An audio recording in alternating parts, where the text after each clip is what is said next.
હાલ દેરોલ પુલ ખાતે હું ઉભેલો છું। આ દેરોલ પુલ કે જ્યાં તમને ખબર છે કે મેં મારા જીવના જોખમે રિપોર્ટિંગ કરી હતી અને તે બાદ આ પુલને બંધ કરવામાં આવ્યો। તે બાદ ઘણા લોકોએ આની ટીકા કરી કે પુલ કેમ બંધ કર્યો છે, હિંમતનગર જવાના રસ્તામાં ખૂબ અગવડો પડે છે, ફરીને જવું પડે છે। મેં પહેલા પણ તમને કહ્યું હતું કે જીવથી વધારે કિંમતી વસ્તુ કોઈ નથી। દરેક વસ્તુમાં તંત્રની ટીકા કરવાથી કોઈ ઉપાય આવવાનો નથી।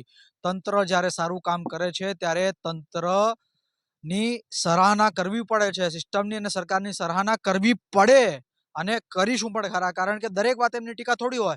જ્યારે આ પુલ ચાલુ હતો ત્યારે ઘણા બધા એવું કહેતા હતા કે ગમે તે ટાઈમે પુલ નીચે આવી શકે, ગમે તે ટાઈમે પુલ નીચે આવી શકે, પુલને બંધ કરો, બંધ કરો, બંધ કરો। એવું ન હોય। જ્યારે પુલ બંધ કર્યો ત્યારે એવું કહે છે કે પુલ ચાલુ કરો, ચાલુ કરો, ચાલુ કરો।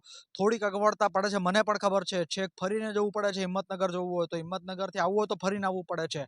પરંતુ હા, ગમે તે હોય, ગમે એટલા પૈસા ખર્ચાતા હોય, ગમે એટલી તકલીફો અને અગવડો પડતી હોય, કોઈના જીવ કરતાં વધારે તકલીફો અને અગવડતા ન હોઈ શકે। એટલા માટે કહું છું કે તંત્રને સહકાર આપો, તંત્રને સાથ આપો, તંત્ર અને સિસ્ટમ અને સરકારની સરાહના કરો। દરેક વાતે તેમની ટીકા ના હોય। ટીકા સરકારની હું કરતો નથી એવું નથી, ઘણા બધા વિડીયો છે, જઈને જોઈ લેજો અમારી પ્લેલિસ્ટ। પરંતુ આ જે નિર્ણય કર્યો છે તેને હું સંપૂર્ણપણે આવકારું છું। એવું નહીં કે મેં રિપોર્ટિંગ કર્યું ને આ જે પુલ બંધ થઈ ગયો એટલા માટે। કોઈકનો જીવ જોખમમાં મુકાય, ગંભીર અકસ્માત થયો, મોરબી અકસ્માત થયો ત્યારે તો બધા સરકારની ટીકા કરતા હતા ને સરકાર આવા પગલાં લે તો પછી સરકારની તમે ફરી ટીકા કરો તો પછી સિસ્ટમ કરે શું?